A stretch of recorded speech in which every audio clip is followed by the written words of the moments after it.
बिस्मिल्लाहिर्रहमानिर्रहीम और अस्सलाम वालेकुम। अंग्रेजी का एक एक्सप्रेशन है, a picture is worth 1,000 words.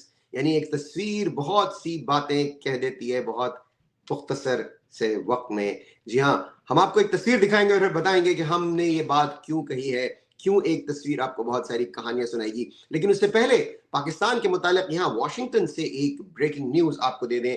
America के 44 मेंबर्स ऑफ कांग्रेस ने अमेरिका के वजीर खारजा मार्को रूबियो को एक खत लिखा है और उसमें उन्होंने कहा है they call for targeted sanctions in response to Asim Munir's central role in driving Pakistan's crackdown on dissent. यानी उन्होंने आसिम मुनीर की क़यादत में पाकिस्तान में आज़ादी इजहार राय पर लगाई जाने वाली कदगन के खिलाफ उन्होंने सैंक्शंस यानी पाबंदियों की सिफारिश की अपने इस खत में। इस स्टोरी ये एक डेवलपिंग स्टोरी है, इसमें मजीद मेंबर्स ऑफ कांग्रेस से भी उनकी कोशिश है कि वो इस पर दस्तखत हासिल करें और एडमिनिस्ट्रेशन यानी कि ट्रंप एडमिनिस्ट्रेशन से इस पर मजीद बात करें। हम आपको इससे बाखबर रखेंगे। अब चलते हैं अपनी उस स्टोरी की तरफ जो कि एक तस्वीर के बारे में। उससे पहले आपका बहुत बहुत शुक्रिया कि आपने हमारी अपील पर शौकत खानम हॉस्पिटल के लिए डोनेट किया। प्लीज अपने ये डोनेशंस जारी रखिए। तस्वीर, आइए वो तस्वीर देखते हैं। जी हाँ, इस तस्वीर की बात हो रही है। इस तस्वीर में ऐसा क्या खास है जिसमें कई कहानियां छुपी हुई हैं। सबसे पहले ये तस्वीर है जनरल आसिम मुनीर की। उनके बराबर में सूट में मलबूस साहब हैं आईएसआई के चीफ आसिम मलिक और उनके साथ बैठे हैं मिलिट्री इंटेलिजेंस के चीफ वाजिद अजीज। ये तस्वीर इसलिए इंपॉर्टेंट है कि फील्ड मार्शल या उनका इदारा या उनके साथ जो लोग हैं वो ये तासुर देना चाहते हैं कि सब कुछ ठीक चल रहा है, हालांकि आपके इल्म में है कि सब कुछ ठीक नहीं चल रहा, क्योंकि वो इस तस्वीर से ये तासुर देना चाहते हैं कि आईएसआई और मिलिट्री इंटेलिजेंस के चीफ्स उनके साथ ही हैं। आपके इल्म है और हम आपको कई दफा ये बात बता चुके हैं कि जब भी किसी प्राइम मिनिस्टर को कमजोर किया गया है, किसी चीफ ऑफ आर्मी स्टाफ को कमजोर किया गया है, तो उसमें आईएसआई और मिलिट्री इंटेलिजेंस ने बहुत कलीदी किरदार अदा किया है। इस तस्वीर के जरिए जनरल आसिम मुनीर ये मैसेज देना चाह रहे हैं कि वो लोग उनके साथ हैं, इसलिए उन्हें कोई खतरा नहीं होना चाहिए। ये तस्वीर इस बात की गम्माज है कि अब फील्ड मार्शल को तस्वीर के जरिए पैगाम देने की नौबत आ गई है और इससे यह भी अंदाजा होता है कि दिन ब दिन मामलात पर उनकी गिरफ्त कमजोर होती जा रही है, क्योंकि जिस वक्त वो ताकत में थे उस वक्त इस तरह की तस्वीर की जरूरत नहीं थी। ये तस्वीर क्यों अनयूजुअल है? इसलिए अनयूजुअल है कि इसके आने के बाद हमने रावलपिंडी और इस्लामाबाद में सीनियर सहाफियों से, कुछ एक्सपर्ट से हमने बात की और उनकी नजर में भी ये अनयूजुअल बात है, क्योंकि आम तौर पर आईएसआई और मिलिट्री इंटेलिजेंस के चीफ्स की तस्वीर मीटिंग्स में नहीं आती। आपने देखा होगा इससे पहले भी फील्ड मार्शल मुलाकातें करते हैं डिग्निटरी से, लेकिन उनमें आईएसआई और मिलिट्री इंटेलिजेंस के चीफ्स नहीं होते। ये पैगाम किसके लिए है? जी हाँ, ये पैगाम है नवाज शरीफ के लिए और नून लीग के लिए और उन लोगों के लिए जो लोग ये स्पेकुलेट कर रहे हैं कि सब कुछ ठीक नहीं है। बात तो सच है मगर बात है रसवाई की। बॉस, सब कुछ ठीक तो नहीं है फील्ड मार्शल के लिए, बहुत सारे मामलात हैं। तस्वीर पर वापस आते हैं। एक और कहानी जो इस तस्वीर के जरिए बयान की जा रही है वो ये कि कुछ दिनों से ये स्पेकुलेट किया जा रहा था कि फील्ड मार्शल अब वर्दी में मलबूस नहीं होते। उन्होंने इस तस्वीर के जरिए ये पैगाम भी दिया है। नंबर 3, सामने देखिए कौन बैठा है, सऊदी डेलीगेशन। क्योंकि जब इतनी जुर्रत दिखाई नून लीग ने कि नोटिफिकेशन रोक लिया, तो सब ने यह सवाल किया कि ऐसा कैसे हो सकता है, इतनी हिम्मत, फॉर्म 47 पर आए हुए लोग। और उनके बारे में तो ये तक कहा जा रहा है, नवाज शरीफ के बारे में बहुत से एनालिस्ट ये कह रहे हैं, मैं भूल गया कि ये सिद्दीक जान ने पहले ये बात की थी, इमरान रियाज ने या शहजाद अकबर ने, आई डोंट रिमेंबर, या साबिर शाकिर ने, कि इलास्टिक की शलवार है उनके पास, तो वो लोग इतने तगड़े कैसे हो गए? तो जवाब ये आता था कि जी यकीनन सऊदी बैकिंग है। सऊदी अरब का जो दिफाई डेलीगेशन है वो उनसे मिल रहा है। ये मैसेज भी देने की कोशिश की गई है। एक तस्वीर से कितनी कहानियां हैं, but we are not done yet. एक और कहानी ये है कि बैनुल अक़वामी सतह पर भी एक मैसेज दिया जा रहा है कि अभी भी सब कुछ, तमाम तर मामलात फील्ड मार्शल के ही कंट्रोल में है, वरना एक डिफेंस का डेलीगेशन वो मिनिस्ट्री ऑफ डिफेंस के लोगों से भी मिल सकता था। DGISPR को बहुत ज्यादा कोई हाजत नहीं थी इस बात की कि वो इस तस्वीर को लाजमी जारी करते।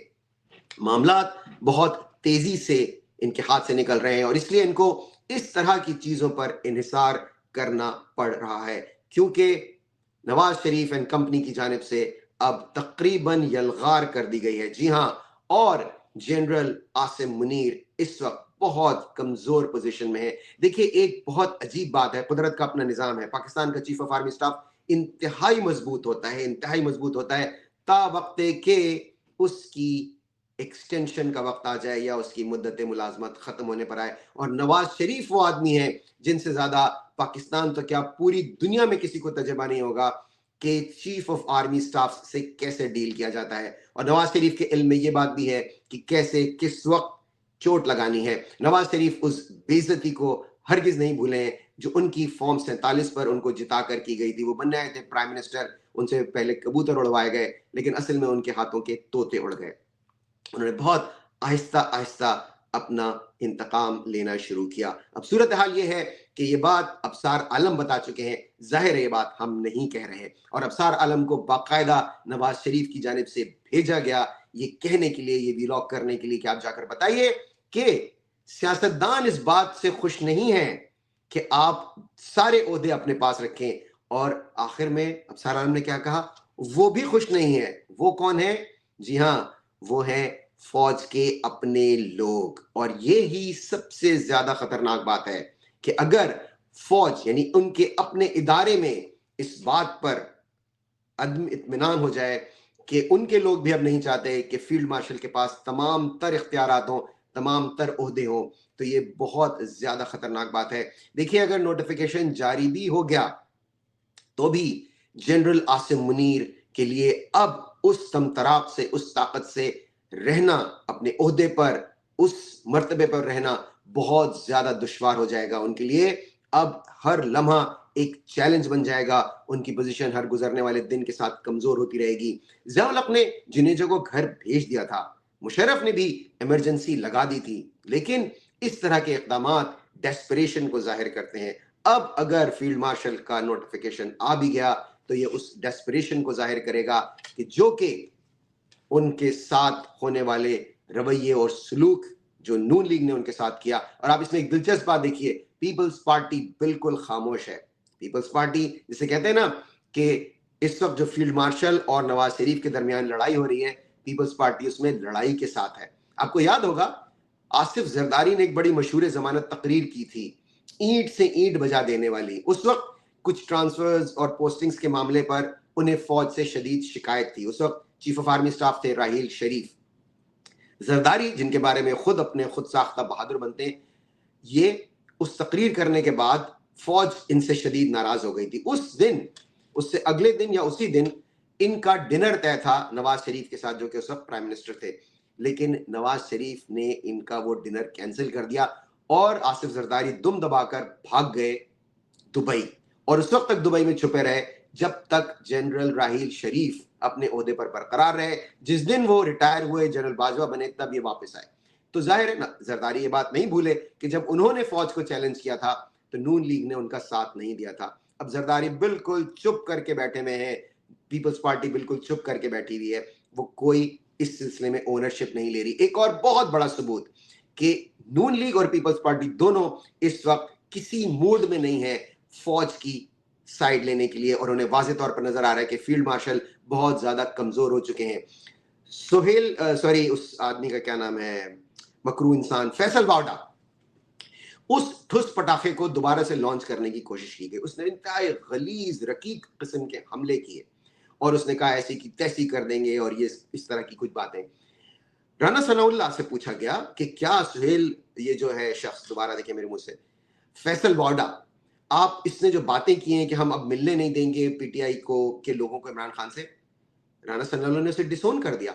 एक और शो में शहला रजा बैठी हुई थी और नून लीग के एक और साहब बैठे हुए थे, उनसे पूछा, मतीउल्लाह जान ने, मतीउल्लाह जान के प्रोग्राम में बैठे थे, उन्होंने भी डिसोन कर दिया। उन्होंने कहा नहीं, हम इसको ओन नहीं करते। आप अंदाजा लगाइए, फैसल वावडा वो शख्स है जिसने एक टीवी शो में नहीं, मुताद्दिद टीवी शोज में बैठ के कहा कि नवाज शरीफ की जो मेडिकल रिपोर्ट थी वो एक कुत्ते के खून से बनाई गई थी और नून लीग की हिम्मत नहीं हुई थी कि उसे काउंटर करें। और आज ये दिन आ गया है कि ये लोग फैसल वावडा को ओन करने के लिए तैयार नहीं है। आप इससे अंदाजा लगा लीजिए कि कितने कमजोर हो गए हैं फील्ड मार्शल के। उनका चलाया हुआ एक कारतूस, उनका छोड़ा हुआ एक ये ठुस पटाखा, उसे कोई ना उससे डर रहा है। देखिए, किसी भी आदमी की ताकत उस वक्त पता चलती है कि उससे लोग कितने खौफजदा हैं, उसके इस्तेमाल से नहीं। जो मेरी एज ग्रुप के लोग हैं उन्हें याद होगा कि पहले जमाने में इलाकों में बदमाश हुआ करते थे, वो फिजिकली जाके किसी से लड़ते नहीं थे, उनकी दहशत थी, उनका नाम ही काफी था। अगर जिस वक्त आज से 1 साल पहले, 6 माह पहले फील्ड मार्शल की दहशत थी, उनका नाम ही काफी था। आप सोच भी नहीं सकते थे कि नमरूद लीग इतना बड़ा जुर्रतमंदाना कदम उठाएगी कि वो फील्ड मार्शल का नोटिफिकेशन रोक के बैठ जाएगी। सब कुछ इतना सादा नहीं है बॉस, इसके पीछे बहुत कुछ चल रहा है और उसको चला रहे हैं नदीम अंजुम। जी हाँ, नदीम अंजुम पुराने मोहसिन है फील्ड मार्शल के। फील्ड मार्शल तो 9 मई को, जो कि इमरान खान के बकौल फॉल्स फ्लैग ऑपरेशन है, वो तो मुल्क में थे ही नहीं, पूरा का पूरा उसको ऑर्केस्ट्रेट किया था जनरल नदीम अंजुम ने, जो कि उस वक्त आईएसआई के चीफ थे, और उसी ने फील्ड मार्शल की पोजीशन को कंसोलिडेट किया। उसके बाद उन्हें पीटीआई के खिलाफ क्रैक डाउन करने का मौका मिला। तो नदीम अंजुम ने बहुत कलीदी किरदार अदा किया। इससे पहले बाजवा जब चीफ ऑफ आर्मी स्टाफ थे तो उन्होंने इन्हें बनवाने के लिए, जनरल आसिम मुनीर को चीफ बनवाने के लिए भी बहुत कलीदी किरदार अदा किया। और नदीम अंजुम को इस बात का शदीद सदमा है कि उन्हें रिटायर कर दिया गया, उन्हें कोई पोजीशन नहीं दी गई, ना उन्हें नेशनल सिक्योरिटी एडवाइजर लगाया गया और ना ही उन्हें पाकिस्तान का सफीर लगाया गया यहाँ वाशिंगटन में। अब वो शरीफ जनरल आसिम मुनीर को कमजोर करने की, और वो खासी हद तक कामयाब भी हो चुके हैं। लेकिन जनरल आसिम मुनीर की तरफ से जवाबी हमला किया गया है जनरल नदीम अंजुम पर। मैं आपको खबर दे देता हूं, आईनी अदालत ने अरशद शरीफ के कत्ल का सुमोटो एक्शन ले लिया है। उन्होंने सुमोटो कार्रवाई के लिए दायरे इख्तियार के लिए मावनत तलब कर ली है। अदालत ने अरशद शरीफ कत्ल केस की तहकीकात में अब तक की पेशरफ्त की रिपोर्ट तलब कर लिया। अब अंदाजा लगाइए, अरशद शरीफ के खून नाहक को, उसका खून इंशाअल्लाह ताला रायगा नहीं जाएगा, उसके साथ इन्होंने बहुत ज्यादती की।